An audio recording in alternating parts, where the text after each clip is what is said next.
Rapper actor Tupac Shakur is recovering tonight after being shot 5 times during a robbery in New York City. Police are searching for the 3 gunmen who attacked Shakur and 3 others in the lobby of a Manhattan recording studio.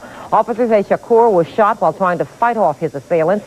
Shakur is listed in serious but stable condition tonight at New York's Bellevue Hospital. And this shooting comes just as a New York jury is deciding Shakur's fate in a sexual assault trial. Organized crime, once thought of as basically a problem back east, is now a growing problem right here in California. That's what the State Attorney General Dan Lundgren told a group of undercover detectives and other officers in Sacramento today. He says the organized crime problem in just about every community revolves around what he called one common denominator. No matter what organized crime group we look at, illegal drugs are a part and parcel of their existence, a major focus of their activities. If we're to stop the organized crime activities, we must stop the importation, manufacturing, distribution, and sales of illicit drugs. And we can't just do it by saying it. We can't just do it by better police work.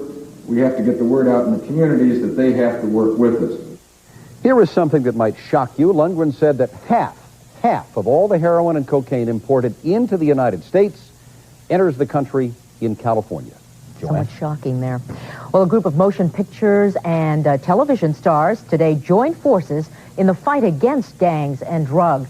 It's called Summer Fresh 91, and it was sponsored by a group of record companies, soft drink manufacturers, and others.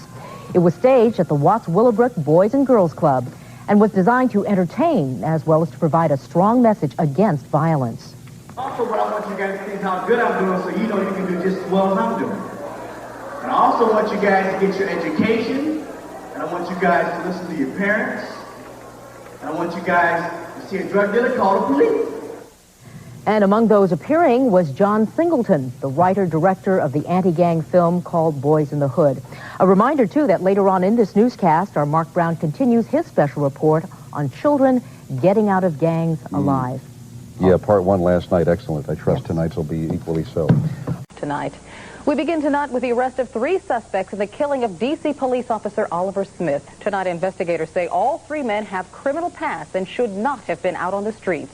News 7's Kathy Foster Johnson joins us from the newsroom now with the latest. Kathy? Carol, all 3 suspects are being held without bond on first-degree murder charges, and while police continue their investigation, we're beginning to learn more about what happened that Wednesday morning when Officer Smith was shot and killed. Police say all 3 suspects approached Officer Oliver Smith with a handgun, ordered him to the ground, searched him, and knew he was a police officer before they murdered him in cold blood and fled in this vehicle. Following an intensive investigation, they arrested 29-year-old Donovan Sean Strickland, who at the time of his arrest was on pretrial release in connection with the assault of a Prince George's County police officer. 38-year-old Anthony Allen Crawley was apprehended in Northwest Washington. He was out on bond following an arrest last month involving distribution of a controlled dangerous substance. And 23-year-old Antoine Delonta Brown of Landover, Maryland, was arrested in Fairfax County and is believed to be the trigger man.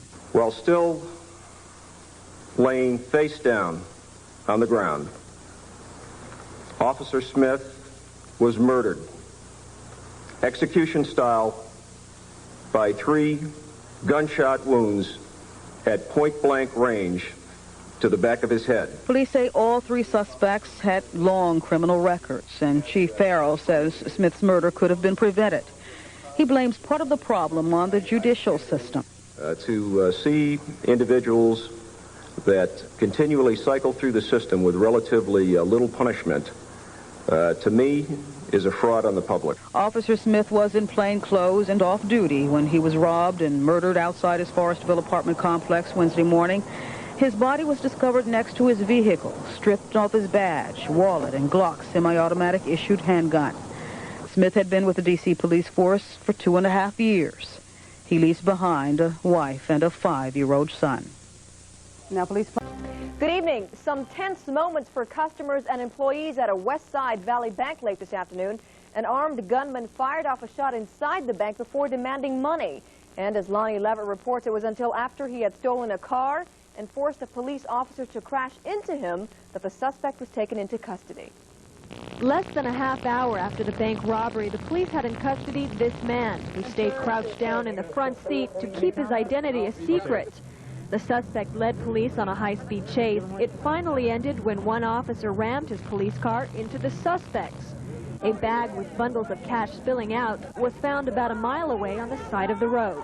Just before he flew through the intersection, he threw a bag out the window. Well, immediately, there was 3 cops. One of them made a U-turn, went back to see what it was. At Valley Bank, a hand-scribbled sign taped to the door clued customers that something had happened. Customers say they saw the suspect sitting on this bench for quite some time, watching people come and go from the bank before actually deciding to go in himself.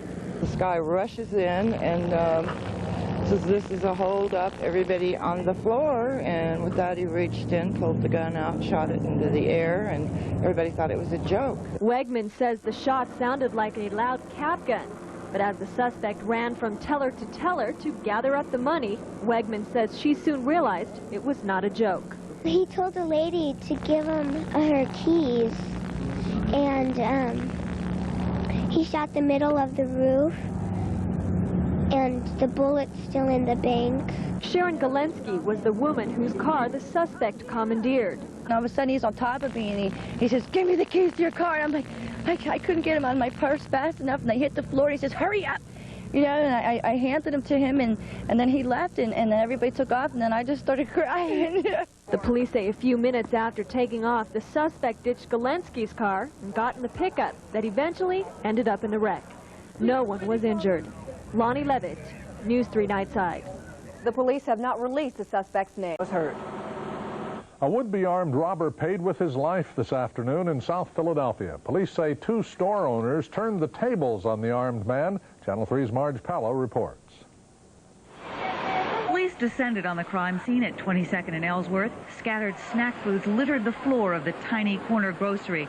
The Kim brothers, who bought the store about 6 months ago, were both working when the robber walked in. Police, who refused to reveal the brothers' first names, say the hold-up man hit one brother with the cash register. That's when the second brother went after him with a butcher knife. He stabbed the male one time in the back. The hold-up man then fled. He got only a block away before collapsing, and he died moments later. Neighbors we talked with say this is not the first time the Kims have been robbed, and they were virtually unanimous in approving the Kims' act of self-defense. They're good people, and if it was me, I would defend myself too in my possessions. No, I ain't got no problem with him because he did what he's supposed to do. If somebody came in your house, what would you do? Across the street, owners of the neighborhood Chinese restaurant have armed themselves with a .22 and a bulletproof window. By the time we got robbed, we got a gun. You can't own a business, you can't walk down the street. You know, it's just not safe anymore. Does it worry you that we're turning into the kind of society where a guy who owns a corner store has to be armed? Turning into, we're already there, you know, and it's time for us to really figure out what we're going to do about this thing. District Attorney Ron Castile will decide whether to file charges against the Kims. He says such cases are on the rise. Homeowners and store owners and just generally people are saying, if I can't get any protection from the police department, then I may have to take the law into my own hands, and I'd rather be sitting in a courtroom than sitting in a coffin. Marge Palla, Channel 3, Eyewitness News, Nightcast. The court has given the police new powers. The justices rule that police may board a bus or a train to conduct random searches for drugs even when there is no evidence to suspect that a crime has been committed. Here's our law correspondent, Tim O'Brien. This is the practice challenged in the Supreme Court. Police looking for drugs board a bus, start talking to passengers, and then ask. I'd like to ask your permission to search that bag. That's what happened to Terrence Bostic sitting in the back of a bus at this terminal in Fort Lauderdale. He consented. We searched the bag, and that's when we found the kilo of cocaine. But Bostic later argued he had agreed to the search only because he was intimidated by the sudden encounter with police, and that his Fourth Amendment right against unreasonable search and seizure had been violated. The Florida Supreme Court declared this practice unconstitutional, calling the intrusion upon privacy rights too great for a democracy to sustain. The court even compared the practice to the Gestapo tactics of Nazi Germany. Today, the U.S. Supreme Court disagreed, ruling when a passenger voluntarily consents to talk and allows luggage to be searched, the Fourth Amendment does not apply. Justice Sandra O'Connor for the majority said the test is whether a reasonable passenger would feel free to decline the officer's requests or otherwise terminate the encounter. The dissenters, led by Justice Thurgood Marshall, said when a passenger is cornered by police in the back of a bus, he's never truly free to say no. Marshall accused the court's majority of suspending constitutional guarantees so that the government may more effectively wage a war on drugs. An astonishing number of drug traffickers do agree to be searched. In only 10 months of working the buses, Detective Rubino seized 260 pounds of cocaine and made more than 100 arrests. The court said not only may Rubino and all police ask permission to search, they have no obligation to tell passengers. They have every right to say no. Tim O'Brien, ABC News, Fort Lauderdale. More anger and lots of resistance tonight from Haitians scheduled to be sent back to their homeland after coming to South Florida earlier this week. Channel 4's Katrina Daniel has the story. Well, Kelly, here at the Haitian consulate, they have just narrowly avoided another major disaster. Those 5 Haitians who've had a terrible wait, which included being chained aboard that Honduran freighter, fought desperately to keep from being sent back to Haiti.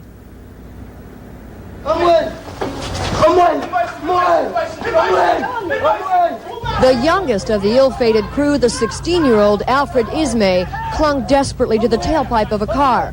Meanwhile, this man, Theodore Frank, who's also one of the 5, he says he sold his taxi cab back in Haiti to pay for his way here. I left one baby, one man, 6 years, and I left my mother. I have one sister. I left three brothers. I have to help all of them. And that is why you came here? Yeah, to get a better life, so I can help them. And right now they're taking you where?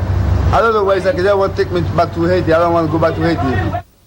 But it looks like that's exactly where they'll be going. During that scuffle, one of the officials from INS dropped a piece of paper. I picked it up. It was the deportation documents. They are no longer here at the Haitian consulate. We're not quite sure where they are. We've been told perhaps one of them has been taken to Chrome. Kelly? So there's no recourse for them at all. They've exhausted all of that, Katrina. They're definitely going back. The Haitian consulate was out here just a few moments ago, and they're talking about perhaps a 10-day delay that they can review their cases. These people have a special concern in that they say they paid about $1,000 apiece to come here, so they don't consider themselves stowaways. All right, Katrina, thanks very much. Tom?